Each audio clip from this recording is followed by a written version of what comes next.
रश्मि और अमर लॉकडाउन के चलते डेटिंग ऐप पर मिलते हैं।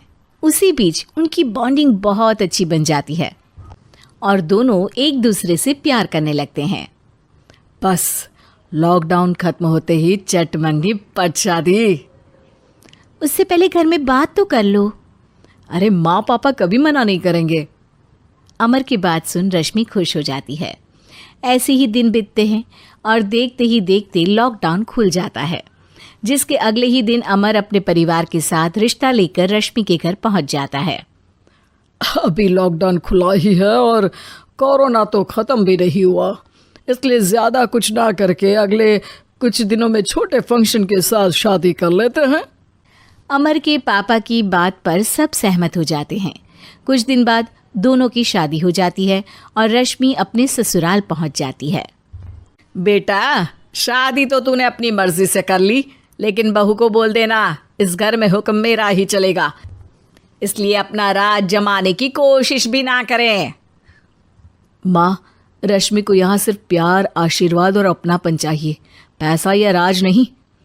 बेटी की बात पर सास मुंह बनाए वहाँ से चली जाती है और अब वो हर रोज़ रश्मि को परेशान करना और ताने देना शुरू कर देती है।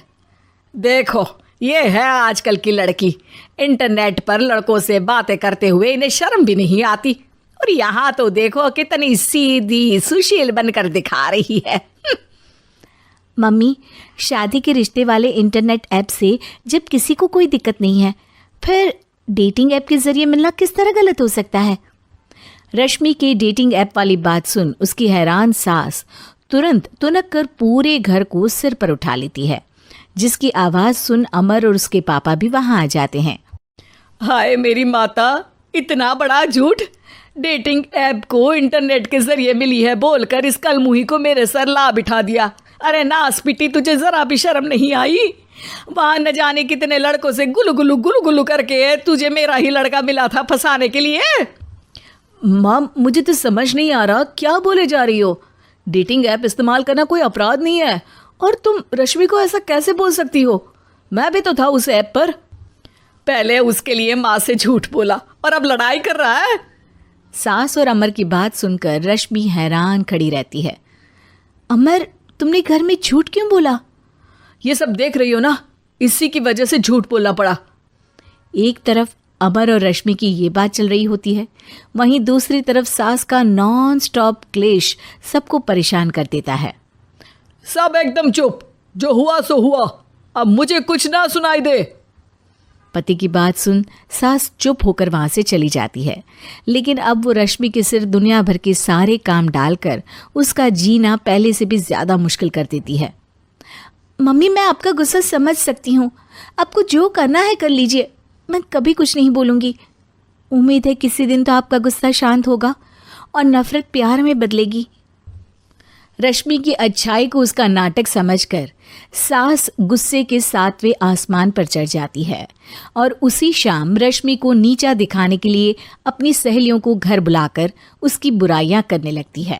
अरे कौशल्या, क्या बताऊं, आजकल के बच्चे ना बहुत एडवांस हो गए हैं। पहले रिश्ते घर परिवार वाले सब देख परख के कराते थे, और अब ये लोग खुद न जाने कहाँ कहाँ मिलकर खुद ही सब कुछ पक्का करके हमें बता देते हैं। लड़की का कैसा दिन धर्म, कैसा ईमान, कैसा चरित्र कुछ नहीं पता, बस प्यार किया और घर लाकर बिठा देते हैं। अरे ऐसा क्यों बोलती हो? आजकल बच्चे अपने आप में बहुत समझदार हो गए हैं, और फिर पूरी जिंदगी तो उन दोनों को ही साथ निभानी है।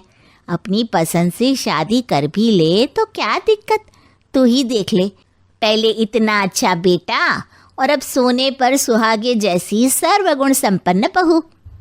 और पता है, अभी कुछ दिन पहले मेरी बेटी ने मुझे डेटिंग ऐप के बारे में बताया, जहाँ लड़का लड़की अपनी पसंद से अपने आप एक दूसरे को चुन लेते हैं, और फिर अगर सब सही रहता है तो बात आगे भी बढ़ जाती है। अरे इसमें इतना खुश होकर क्या बता रही हो? ये तो गलत है। न जाने कौन क्या है, कितना झूठ कितना सच है।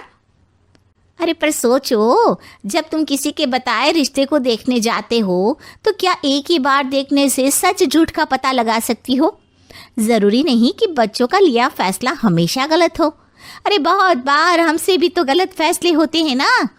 अच्छे बुरे लोग तो हर जगह मिल सकते हैं, फिर इसमें सिर्फ बच्चे ही गलत कैसे? सहेलियों की बात सुन सास सोच में पड़ जाती है और इसी तरह कुछ दिन बीत जाते हैं जिसमें ना तो वो रश्मि को परेशान करती है और ना ही कोई ताना सुनाती है, जिसे देख रश्मि परेशान हो जाती है। मम्मी, आपकी तबीयत तो ठीक है ना? कुछ दिनों से देख रही हूँ आप मुझे कुछ बोलती ही नहीं। तो मेरा परेशान करना ज्यादा अच्छा लगता है क्या? नहीं, आपकी शांति उससे ज्यादा परेशान कर रही है। शांति इसलिए है क्योंकि मुझे एहसास हो गया है कि गलत तुम लोग नहीं, मेरी सोच है। प्यार तो एक सुंदर एहसास और शादी खूबसूरत साथ है। अगर ये साथ सच्चा है तो कहीं पर भी किसी भी तरह जुड़ा हो उससे कोई फर्क नहीं पड़ता। आप कौन है? इतनी अच्छी बातें मेरी पत्नी तो नहीं बोल सकती। क्या आप भी?